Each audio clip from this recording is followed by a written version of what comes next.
اگر یقین ہو کہ اللہ میرا مددگار اور یقین ہو کہ اللہ ہر آن میرے ساتھ ہے، پھر کوئی خوف، کس کا خوف؟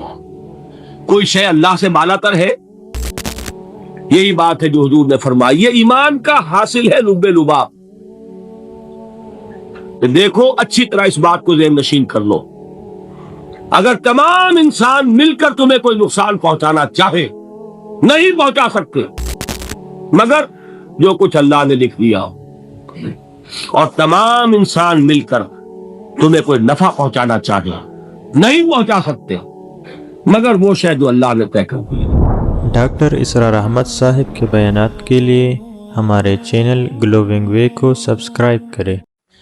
جو لوگ اللہ پر ایمان لائیں، کہیں کہ ہمارا رب اللہ ہے، پھر اس پر جم جائیں، ان پر فرشتوں کا نزول ہوتا ہے، نہ کوئی غم کرو نہ خوف، خوشیاں مناؤ جنت کی جس کا تم سے وعدہ کیا گیا تھا۔ اللہ کی ربوبیت پر اطمینان جب انسان کو ہو جاتا، میرا رب اللہ ہے، ربی اللہ، انسان کے لیے نہ کوئی جھٹکا، نہ کوئی خطرہ، نہ کوئی خوف، نہ کوئی حزن۔ جو کچھ ہو رہا ہے کس کے اذن سے ہو رہا ہے؟ اللہ کے اذن سے۔ اللہ کے اذن کے بغیر پتہ تک نہیں ہلتا۔ یہ کوئی اندھا بہرا مادہ نہیں ہے جس سے مجھے کوئی خوف ہو۔ اندھا بھینسا چلا رہا ہو، اس سے تو ڈرنے کا ہر انسان کو ڈرنا چاہیے، نہ معلوم کس کو ٹکر مارنا۔ لیکن نہیں، اس کائنات کو چلانے والا ایک سمیع و بصیر خدا، وہ جو میرا دوست ہے، میرا ولی ہے۔ اللہ ولی الذین آمنوا یخرجہم من الظلمات الی النور۔ اللہ اہل ایمان کا ولی ہے، ساتھی ہے، پشت پناہ ہے، مددگار ہے، حمایتی ہے۔ بتائیے جسے یقین ہو جائے کہ اللہ میرا مددگار، اللہ میرا محافظ، اللہ میرا پشت پناہ، اللہ میرا حمایتی، اس کے لیے کوئی خوف ہوگا؟ اس سے کوئی ڈر ہوگا؟ میں مثال دیا کرتا ہوں ایک بہت سادہ، پنجاب کے دیہات کی۔ تو بڑا چودھری ہے اور کوئی غریب کسان ہے۔ اس غریب کسان کے جانوروں کو ہر وقت اندیشہ ہوگا چوری کا، کوئی میری بھینس کھول کر نہ لے جائے، کوئی میرا بیل کھول کر نہ لے جائے۔ لیکن جس کے بارے میں یہ سب کو معلوم ہو کہ وہ جو بڑا چودھری ہے وہ اس کا دوست ہے، اس کی بچیا کو کوئی خوف ہوگا؟ اس کی بھینس پر کوئی ہاتھ ڈالے گا؟ اسے کوئی اندیشہ ہوگا؟ نہیں۔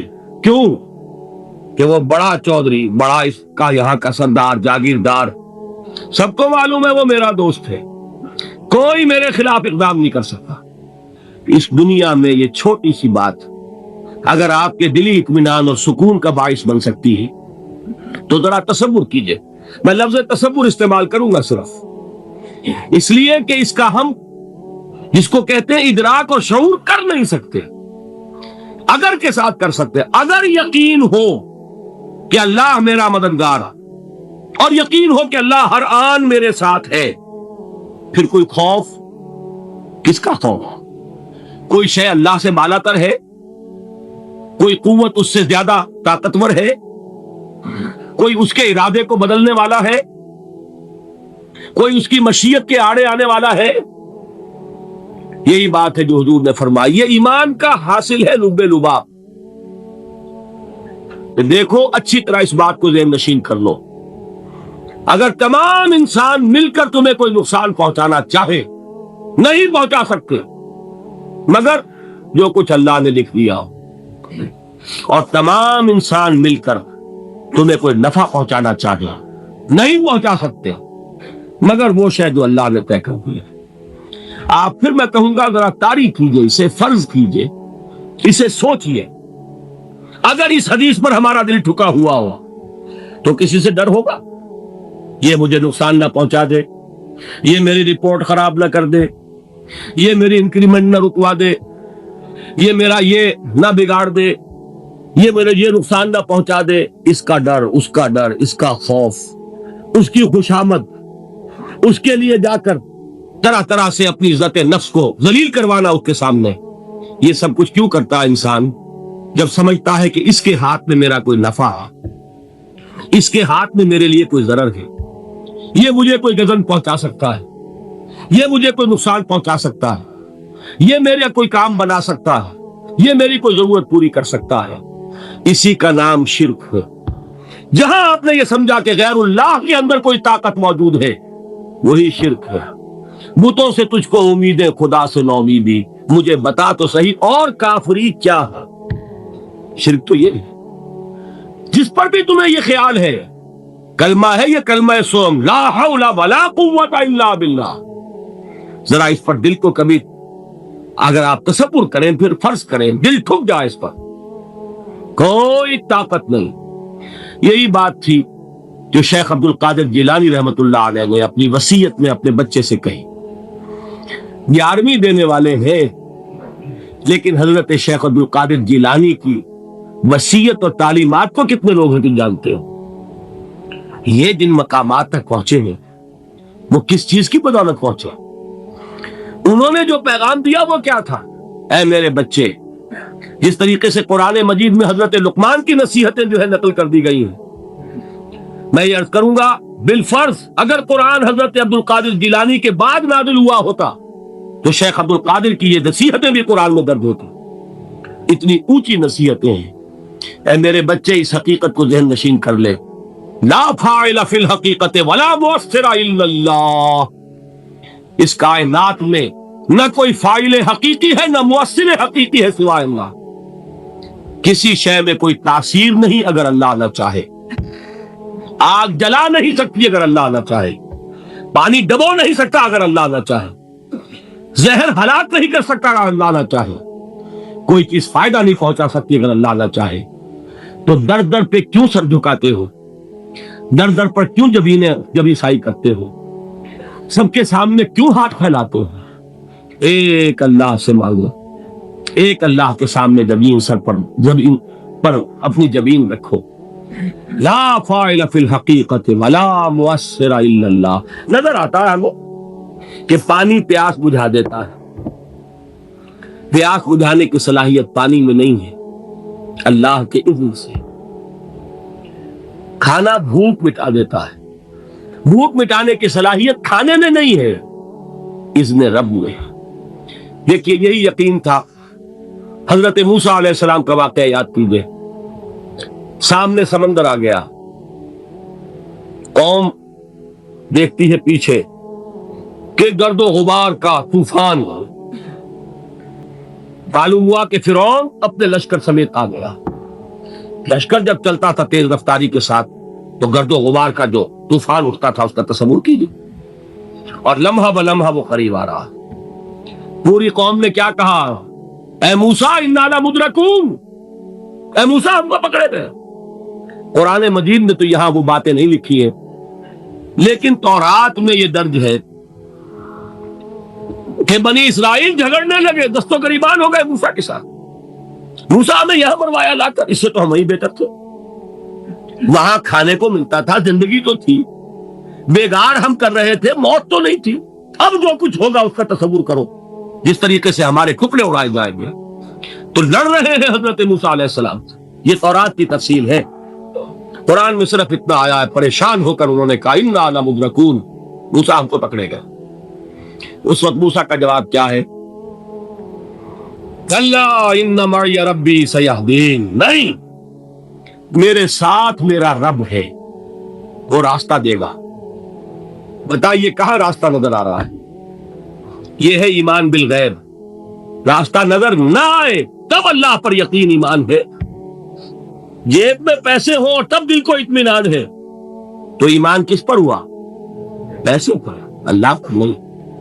جب وسائل و ذرائع نہ ہو اور پھر یقین ہو کہ اللہ مسبب الاسباب ہے، وہ اسباب کا پابند نہیں ہے، وہ اسباب کا محتاج نہیں ہے، اسباب اس کے محتاج ہے۔ اگر یہ یقین ہے تو اللہ پر ایمان ہے، یہ نہیں ہے تو تمہارا ایمان اسباب پر ہے، وسائل پر ہے، ذرائع پر ہے، مادیات پر ہے، اللہ پر نہیں۔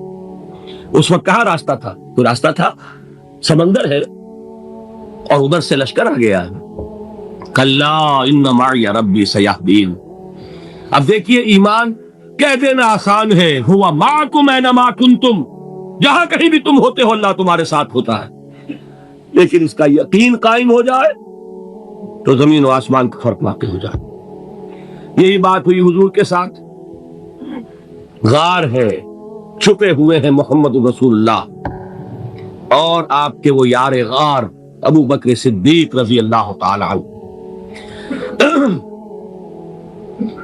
اقبال نے حضرت ابو بکر کی شان میں چند اشعار کو صرف، لیکن واقعہ یہ ہے کہ بھاری بھاری نظموں پر اور قصیدوں پر بھاری، طویل ترین نظمیں اور قصیدے ہوں ان پر بھاری ہے۔ ہمتیں